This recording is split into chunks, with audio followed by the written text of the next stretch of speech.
falalan sallan nafilan da ake yin ta a cikin daren 27 ga watan Ramadan.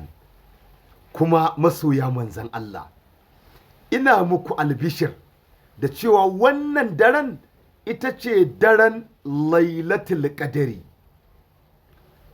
Karka yadda, karki yadda, karku yadda shedan yayi tasiri a cikin rayuwanku a cikin wannan dare.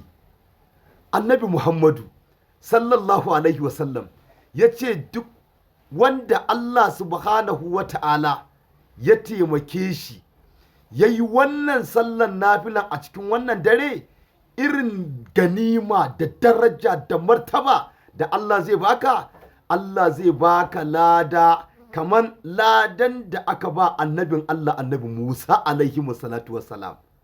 Kuma Allah zai baka lada kamar ladan da aka ba annabin Allah annabi Haruna.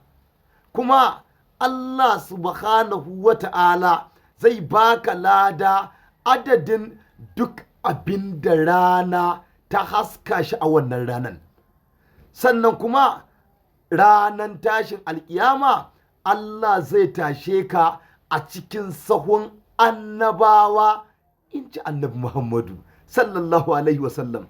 Wannan sallan nafila ana yin ta ne raka'a 12, sallama guda 6.